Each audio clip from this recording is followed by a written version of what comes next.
Welcome back, everyone. And today we're going to talk a little bit about StarCitizen's upcoming jump point features and another perspective to look at when it comes to the reality of what you're probably going to encounter when these mechanics come in. So this will be the PvP lens of jump points. Currently, how CIG has explained how the system is going to work is from Stanton to Pyro and Pyro to Stanton, you'll have a main jump point. This illustration shows both the planets and the thick red and blue lines symbolizing the main jump routes that are always there and permanent. If you don't want to use the main jump points and you want to go a little safer, you have to find, track, and scan down the other jump points that come up at different times in random locations, and they're not consistent. This is very similar to EVE Online's wormhole stuff, where there are certain ways in and out of systems, but you have to find them and search them out. This might be some pretty cool exploration gameplay, but they're not reliable, and they might not be able to take a large number of people, and it might take a lot longer to find them than you might realize. Using the main jump points is what most people will most likely be doing, and is where the most traffic will be. To a PvPer or somebody who's going to be engaging in piracy, they are going to look for the most active, most common routes that people will be taking, because the more people that are moving, the more chances they have to find someone who's got a lot of cargo that they can steal. When players know what routes people will most likely be taking, the next step is finding what's called the choke point. Where is the highest concentration and where can it be choked off as quickly as possible? That will be the main jump routes. And even though CIG may be trying to find ways to stop people from camping the jump routes, the reality is it is going to happen at a staggeringly alarming rate. Especially when 4.0 comes out, I can't imagine the sheer number of people camping jump routes, looking for easy kills, piracy opportunities, and just plain PvP. Now, this doesn't mean it has to be a bad thing. Maybe having a little bit of a scuffle before you enter or exit Pyro might be quite entertaining and quite fun. Although I have a sneaky suspicion that most people will be unprepared for the realities of entering Pyro and then, worst of all, trying to exit. As it stands right now, the anomaly that you're using to warp from system to system has what's known as an exclusion zone. The process is you fly up, request an opportunity to go through, you queue up into a group. That group then gets close to the anomaly, tunes their ship, and sends out a pulse to allow the wormhole to open. In this process, there are gate guns and stationary systems that are supposed to protect you from this process as you stand in space, aligning, tuning, and preparing to warp. This may be where you are the most vulnerable, because not only are you standing still, specifically looking a certain way, and waiting for the system to pick you up and get ready to warp you, you're also in quantum mode, with your shields down, also vulnerable to attack. On top of that, if anything physically gets in the way between you and the warp point, your automatic calibration will fail, and you'll have to wait until you can try again. This adds an incredibly vulnerable point for any players trying to enter one system, either going from Pyro to Stanton or Stanton to Pyro. The tactical situation, if I were to draw it out, looks a little bit like this. The Singularity's exclusion zone makes it so that any ships that get within a certain distance of it will get physically pushed away. So there is a minimum distance that people are going to get pushed up on. Now, you could fly to the edge of this exclusion zone, but it still doesn't stop you from getting attacked by hostiles when you're at your most vulnerable. And because this is a choke point, everybody is going to have to get to this physical point in space before they can go into Pyro. Once they're actually through that zone and they enter into Pyro, the chance of you catching them on the other side is significantly lower, because of so many different points that you pop out on, so many different locations, and even for certain people, they may actually want to exit the tunnel, I guess you could say, the quantum tunnel, before they get to their destination to even have a more random location to pop up into.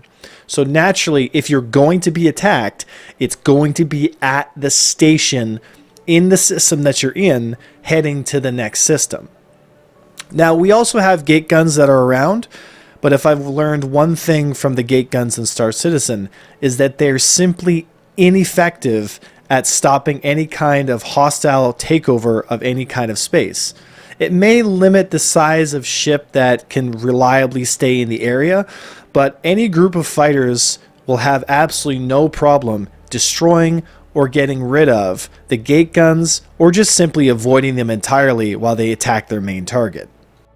Short of adding an armistice zone where no damage can be applied, it still doesn't solve the problem of troll organizations going around and using expendable cheap ships to ram people as they're in this vulnerable position.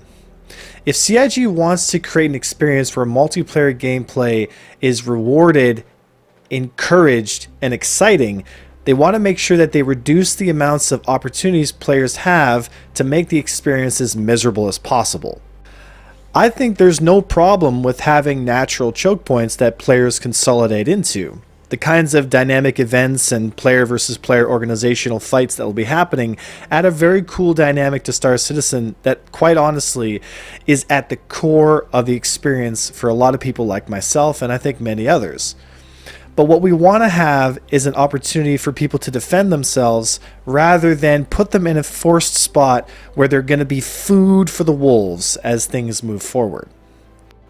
At the current time, if the design stays the same for the jump points, we're going to see a lot of people getting into fights as they wait to get into the jump point or as they get set up to jump through. Pirate and PvP organizations will have people standing by on both sides, waiting for people to come through as they sort through the wreckages of the ships that they kill.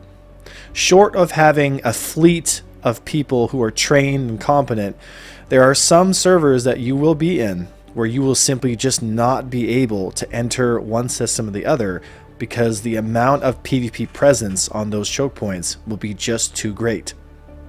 This may have a positive impact on Star Citizen, but my gut tells me that the Star Citizen community is not really prepared for the level of, well, depravity that some people will get to and how long they will sit there waiting for kills to come through.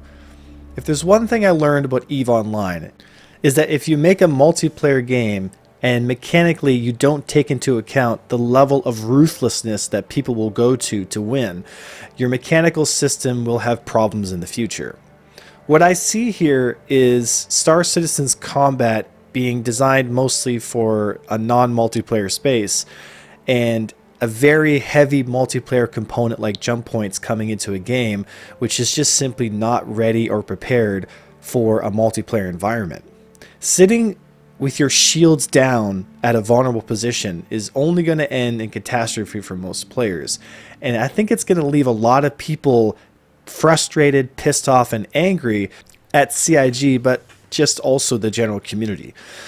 We're trying to get people together. We're trying to get people playing the game and having a good time. And if we don't give people the opportunity to defend themselves in an effective way, then we leave the door open for trolls and people who will manipulate and exploit the current mechanical systems of a game to gain advantage over other people. Even in an alpha state, the ruthlessness of people is just part of human nature. Especially with Death of a Spaceman coming around the corner, when there is loss and punishment associated to losing tactical situations, people will stop at nothing to gain an advantage over each other. And so CIG must understand that if they do not engage with the multiplayer community of their game and design the mechanics around that space, there will be a heavy amount of exploitation and, quite honestly, a death of a lot of the player base, because nobody wants to sign in after a long, hard day's work and try to enjoy their time, and they just come up against a brick wall of mechanical problems and skill checks to the point where it's just not fun and not engageable anymore. And either people will completely avoid the pyro system entirely, or they'll need competent and massive groups of players to help guide them through these situations on a very regular basis. Now that may be the point. Perhaps Star Citizen is trying to tell people something. Perhaps people need to start taking their skill sets and tactical situational awareness a little more seriously, because if they want to enter into the deeper parts of the game, the risk must equal the reward. I've always maintained the position that everyone playing Star Citizen, whether they're brand new or they're very experienced, should always be training on a regular basis. Understand the systems, understand the ships, but also get involved with the feedback and demand that CIG takes a more serious look at creating an environment where skill sets and development of those skill sets are rewarded. If we live in a world where just having a sheer more numbers is the defining factor whether you're winning or losing, a lot of general players in the game are going to have a hard time in that environment. We also want something to work into, to skill into, as we enter the more risky, more dangerous areas of space. If winning or losing comes down to just having more bodies on the field, we run into a very real possibility of Star Citizen turning into something like EVE Online. And although that may not be a terrible thing, I think what really makes Star Citizen special is you as the person, as the pilot, playing, flying, and navigating the world. You sink or swim based on your skill set and your ability to manipulate the ship to keep yourself safe when you go into the deep parts of space. We don't have skill systems or levels for characters. All we have is the game itself, and you as the physical person existing in this essentially metaverse. How you handle the ships, fly them, and experience the world is all that matters. And perhaps CIG will take a more closer look at the situations that they're putting their players into, and with the advent of master modes being very rough and easy to exploit in so many ways, I feel like players are going to have a very difficult time when 4.0 comes out, because the majority of the choke points will be at these entrance gates, and I suspect a large majority of players are going to get absolutely destroyed as they try to experience the new content.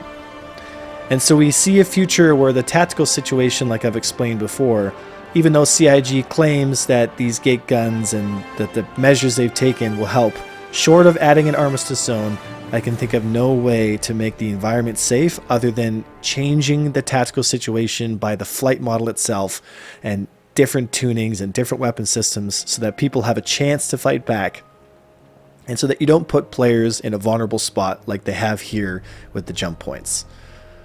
I may be wrong, but this was the PvP lens at how to look at jump points. And may God have mercy on people's souls when they try to jump through. Well, thanks for watching, everybody, if you made it to the end of the video. And also, if you'd like to get more involved with understanding the base mechanics of Star Citizen's new combat system, Master Modes, please take a look at our Foundations playlist from episodes 1 to 5 to get you started and get you in a place that you can defend yourself with what we know about the current system so far. This was just my opinion, so leave your comments in the section below the video and leave a like because it really does help. Thank you so much for watching. My name was Avenger1, and I'll see you next time.